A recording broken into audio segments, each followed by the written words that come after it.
Hello friends, talks India के तीसरे episode में आप लोगों का स्वागत है। टॉक्स इंडिया के अब तक जितने भी एपिसोड हुए हैं और जिन एपिसोड्स में आप लोगों का हमें सहयोग मिला है उसके लिए बहुत बहुत धन्यवाद। अभी टॉक्स इंडिया ने एक नया प्रयास शुरू किया है जिसे साप्ताहिक सुविचार के नाम से हमने शुरू किया है और ये आप लोगों का मॉरल तो अप करेगा ही, साथ ही साथ आप लोगों को नए नए विचारों से अवगत कराएगा जो हमारा व्यक्तिगत रूप से हमारा विकास करने में हमारे लिए सहायता प्रदान करेंगे। खैर, ये तो आप लोगों का ही सुझाव था, उन्हीं सुझावों में से हमने एक चीज़ निकाल ली है। अब टॉक्स इंडिया में कुछ हमने महसूस किया कि कुछ व्यूअर्स हैं जो लगातार देख तो रहे हैं लेकिन सब्सक्राइब नहीं कर रहे हैं, और वो सब्सक्राइब ना होने के कारण उन लोगों तक नए नए विचार, नई नई चीज़ें, नए नए एपिसोड्स पहुंच नहीं पा रहे हैं।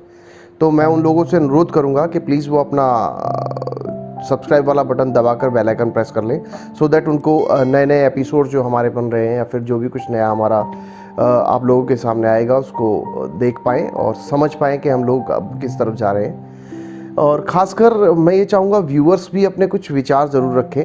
कारण ये है कि आप लोगों के विचारों से ही हमें नई नई चीज़ें समझ में आती हैं और हम कुछ कर पाते हैं। अभी लॉकडाउन का टाइम चल रहा है, इसके कारण हम लोग कुछ नया आपको देने की कोशिश तो कर रहे हैं लेकिन हम नई नई जगहों पर पहुंच नहीं पा रहे हैं। लेकिन फिर भी हम अपनी तरफ से पूरा प्रयास कर रहे हैं कि हम आपको वो सब दे पाएँ, वो सब दिखा पाएँ जो चीज़ें देखने को बहुत मुश्किल से मिल पाती हैं। और ख़ासकर हम कंटेंट और क्वालिटी पर बहुत अच्छा वर्क करने का प्रयास करते हैं। आप देख सकते हैं कि जितने भी एपिसोड्स अब तक हमने बनाए हैं उनका क्वालिटी, उनका ऑडियो हम बहुत ध्यान रख के उनके कंटेंट्स पर वर्क करते हैं। और जहाँ तक है कि उम्मीद कर सकते हैं कि हम आपकी उम्मीदों पर पूरे उतरें। भारत में अनेकों अनेक नदियाँ हैं और हर नदी की एक विशेषता है। जिस तरीके से भारत के कण कण में भगवान वास करते हैं, इसी तरीके से भारत की एक एक नदी माता रूप में पूजी जाती है। इनके पीछे भी बहुत बहुत सारी कहानियाँ हैं। खैर, फिलहाल अभी हमने जो टॉपिक चुना है वो माता नर्मदे को लेकर के चुना है और उसी विषय में हम आज आपसे बात करेंगे। तो शुरू करते हैं आज का एपिसोड। जो माँ गंगा तो नहीं परंतु माँ गंगा जितनी ही पावन है।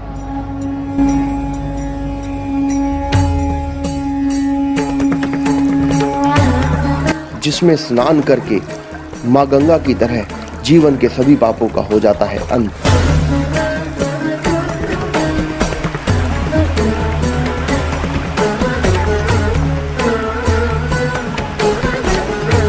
एक ऐसी नदी जिसने शिव की पुत्री होने का पाया आशीर्वाद।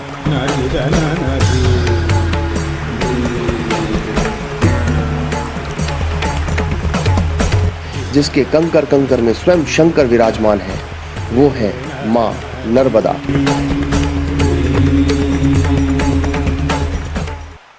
नर्मदा नदी का उद्गम होता है मैकल पर्वत की श्रृंखला से, अमरकंटक पर्वत से। अब इसके पीछे एक बहुत अच्छी सी कहानी है, मैं आपको सुनाता हूँ। जब समुद्र मंथन हो रहा था तो भगवान शंकर सारा विष पी गए थे और उस विष के ताप से उनके शरीर में एक अग्नि सी पैदा हो गई और उस अग्नि के ज्वर से उनके शरीर में जो ताप पैदा हुआ उससे उनके पूरे शरीर में पसीना आने लगा और जो पसीने की बूंदें उनके माथे से गिरी, उसी से ही कहा जाता है कि माँ नर्मदा का उद्गम हुआ, जो कि अमरकंटक नामक पर्वत से होते हुए निकल के आई और धरा पर हम लोगों को प्राप्त हुई। नर्मदा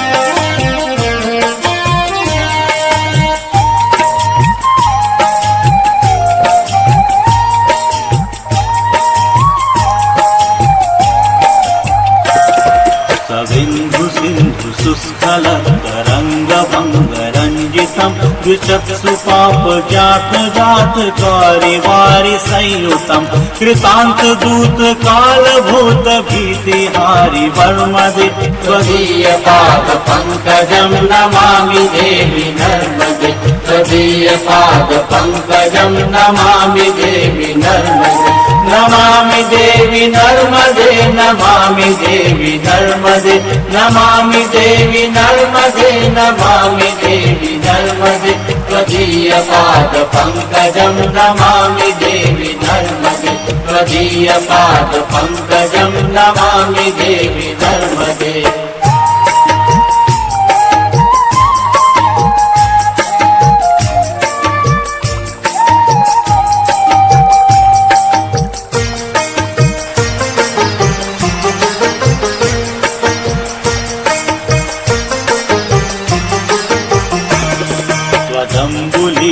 दीनमीन दिव्य संप्रदायकं कलौमलौघभारहारि सर्वतीर्थनायकं सुमत्स्य कक्ष नक्र चक्र चक्रवाक शर्मदे त्वदीय पाद पंकजं नमामि देवी नर्मदे त्वदीय पाद पंकजं नमामि देवी नर्मदे नमामि देवी नर्मदे नमामि देवी नर्मदे नमामि देवी नर्मदे नमामि देवी नर्मदे त्वदीय पाद पंकजं नमामि देवी नर्मदे त्वदीय पाद पंकजं नमामि देवी नर्मदे।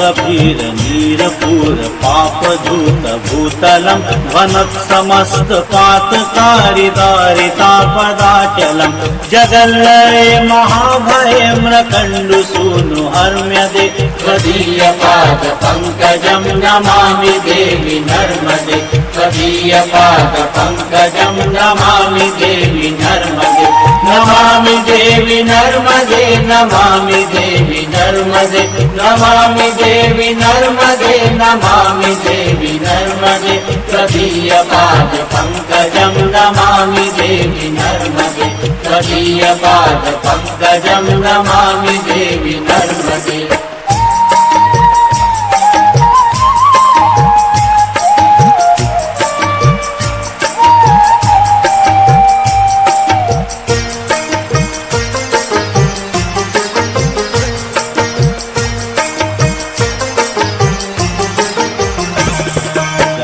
तदैव मे भयं त्वदम्बुविक्षितं यदा नखण्डसूनु शौनकासुरारि सेवि सर्वदा कुवर्भवाब्धि जन्मजं भवाब्धि दुःखवर्मदे त्वदीय पाद पंकजं नमामि देवी नर्मदे त्वदीय पाद पंकजं नमामि देवी नर्मदे नमामि देवी नर्मदे नमामि देवी नर्मदे नमामि देवी नर्मदे नमामि देवी नर्मदे त्वदीय पाद पंकजं नमामि देवी नर्मदे त्वदीय पाद पंकजं नमामि।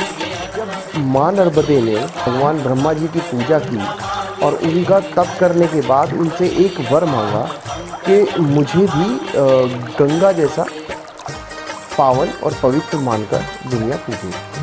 तो ब्रह्मा जी का सीधा एक ही जवाब था उस पर कि कोई भगवान शंकर की तरह से या भगवान विष्णु की तरह से स्थान प्राप्त कर ले तप करके, तो मैं वो स्थान भी देने को तैयार हूँ। माँ नर्मदा अमरकंटक पर्वत की श्रृंखला पे जाकर विराजमान हो गई। वहाँ उन्होंने तप किया, तप कर कर भगवान शंकर को प्रसन्न किया। भगवान शंकर प्रसन्न होने के पश्चात उनके समक्ष आए, वरदान स्वरूप उन्हें ये कहा, और तुम्हें ये वरदान देता हूँ कि तुम्हारे से होकर गुजरने वाले हर कंकर में मेरा वास होगा।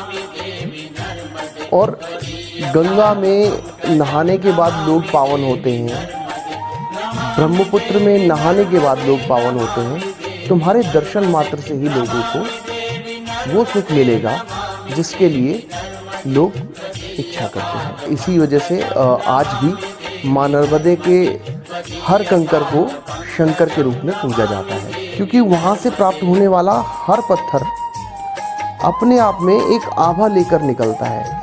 अद्वितीय आकृतियाँ निकलती हैं, किसी में चंद्रमा की आकृति होती है, किसी में ओम की आकृति निकलती है, किसी में रुद्राक्ष की आकृति निकलती है, किसी में सूर्य की आकृति निकलती है।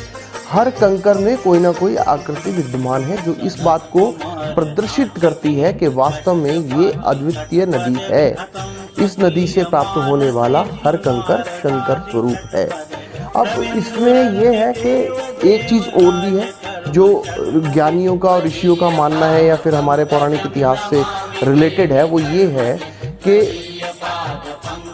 माँ नर्मदे से प्राप्त होने के बाद जितने भी शिवलिंग हैं उनको किसी भी घर में बिना प्राण प्रतिष्ठा और पूजा के विराजमान किया जा सकता है, और यही स्थिति मंदिरों के लिए भी है।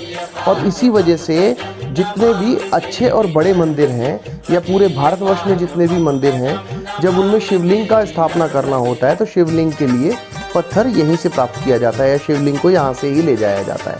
तो ये शिवलिंग होते हैं, इनमें अपने आप में सब में कुछ ना कुछ आकृति प्राप्त होती है। वैसे तो शिवलिंग और जगहों से भी ले जाए जाते हैं, लेकिन यहाँ के शिवलिंग की अपनी ही मान्यता है कि स्वयं भगवान शंकर इसमें विराजमान होते हैं। शिवलिंगों को अपने घर में रखा जाए, इसके साइज होते हैं, एक्चुअली इनके साइज होते हैं 2 इंच से लेकर के 6 इंच तक का शिवलिंग घर में विराजमान किया जा सकता है। और इस शिवलिंग की पूजा करने के बहुत सारे शुभ परिणाम होते हैं, जैसे घर में आने वाले कलह कलेश संकट सब मिट जाते हैं। इनमें भी कई प्रकार के शिवलिंग्स होते हैं, वो भी आपको बताया जाएगा। जैसे शिवलिंग रखा जाएगा, उसका नाम मैं बताता रहूँगा आपको, वो मैं अपने इस एपिसोड में ज़रूर आपको बताऊँगा। और साथ ही साथ इसके शिवलिंग की विशेषताएं भी मैं साथ साथ ही बताता रहूँगा आपको, क्योंकि कारण ये है कि जब शिवलिंग का स्वयं प्रदर्शित रूप आपके समक्ष रखूँगा उसके विषय में तब मैं आपको बताऊँगा तो ज़्यादा बेटर है, क्योंकि इसके बारे में मैंने थोड़ा सा अध्ययन किया और वहाँ जाने के बाद मुझे पता चला कि हर शिवलिंग में किस किस शिवलिंग का क्या क्या लाभ है। तो उस लाभ का यदि आपको पता चलेगा तो, और जहाँ तक बात है यदि आपको शिवलिंग की प्राप्ति करनी हो, शिवलिंग की आवश्यकता लगे कि हाँ इसको घर में रखना चाहिए, तो उसके लिए आप हमारे डिस्क्रिप्शन बॉक्स में हम लोग उसके बारे में पूरी डिटेल दे देंगे आपको, तो आप वहाँ से प्राप्त कर सकते हैं या फिर हम अपने थ्रू भी आपको वो चीज़ दिलवा सकते हैं। आप कीजिए इस यात्रा को, सुंदर यात्रा है। दुरंत तापहारी सर्व जंतु शर्मदे त्वदीय पाद पंकजं नमामि देवी नर्मदे त्वदीय पाद पंकजं नमामि देवी नर्मदे नमामि देवी नर्मदे नमामि देवी नर्मदे नमामि देवी नर्मदे नमामि देवी नर्मदे त्वदीय पाद पंकजं नमामि देवी नर्मदे त्वदीय पाद पंकजं नमामि देवी नर्मदे त्वदीय पाद पंकजं नमामि देवी नर्मदे त्वदीय पाद पंकजं नमामि देवी नर्मदे। इदं तु नर्मदाष्टकम्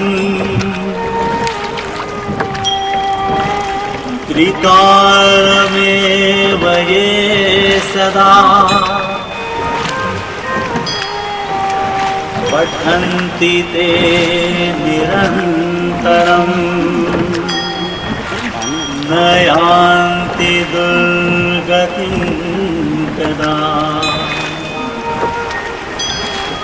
सुलभ्य देह दुर्लभम् महेश धाम गौरवम्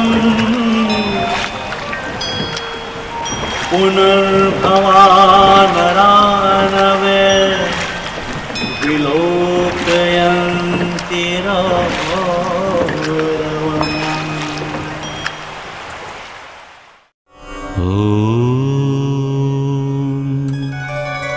मृत्युञ्जयाय रुद्राय नीलकण्ठाय शम्भवे अमृतेशाय शर्वाय महादेवाय ते नमः। ॐ मृत्युञ्जयाय रुद्राय नीलकण्ठाय शम्भवे अमृतेशाय शर्वाय महादेवाय ते नमः। ॐ मृत्युञ्जयाय रुद्राय नीलकण्ठाय शम्भवे अमृतेशाय शर्वाय महादेवाय ते नमः। ॐ मृत्युञ्जयाय रुद्राय नीलकण्ठाय शम्भवे अमृतेशाय शर्वाय महादेवाय ते नमः।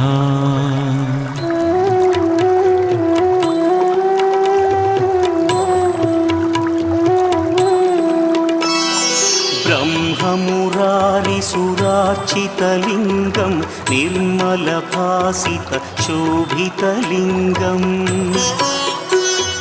जन्मजदुःखविनाशकलिङ्गं तत्प्रणमामि सदा शिवलिङ्गम्। देवमुनिप्रवरार्चितलिङ्गं कामदहन करुणाकरलिङ्गम् रावणदर्पविनाशकलिङ्गं तत्प्रणमामि सदा शिवलिङ्गम्।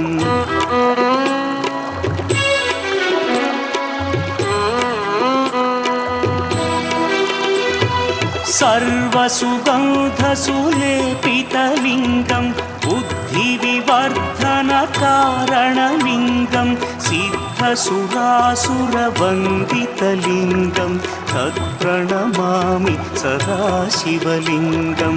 कनकमहामणिभूषितलिङ्गं फणिपतिवेष्टितशोभितलिङ्गम् दक्षसुयज्ञविनाशनलिङ्गं तत्प्रणमामि सदा शिवलिङ्गम्। कुङ्कुमचन्दनलेपितलिङ्गं पङ्कजहार सुशोभितलिङ्गम्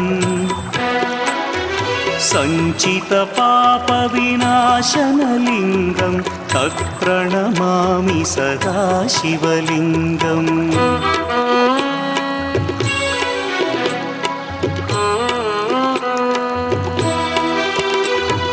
देवगणार्चितसेवितलिङ्गं भावैर्भक्तिभिरेव च लिङ्गं दिनकरकोटिप्रभाकरलिङ्गं तत्प्रणमामि सदा शिवलिङ्गम्।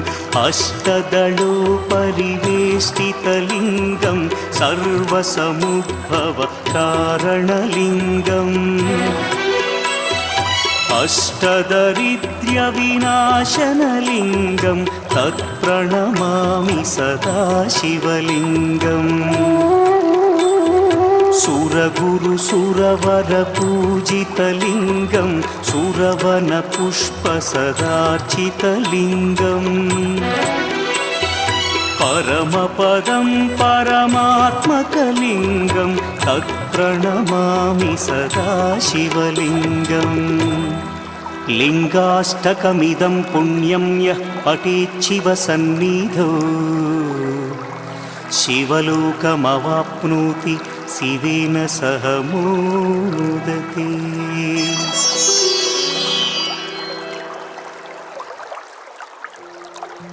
जितने भी हमारे नए व्यूअर्स हैं या पुराने व्यूअर्स हैं जिन्होंने अभी तक सब्सक्राइब नहीं किया है चैनल को, वो सब्सक्राइब कर लें चैनल को, जिससे हमारे आने वाले नए वीडियोस आप तक समय से पहुंचते रहें। और अलर्ट्स के लिए आप बेल आइकन प्रेस कर लें। लाइक्स आप ज़रूर करें, लाइक से हमें थोड़ा सा अच्छे अनुभव प्राप्त होते हैं। और अपने विचारों को आप कंटिन्यू रखें। आपके विचार, मैं फिर एक बार कहूँगा, एक औषधि की तरह काम करते हैं। धन्यवाद। जय हिंद, जय भारत।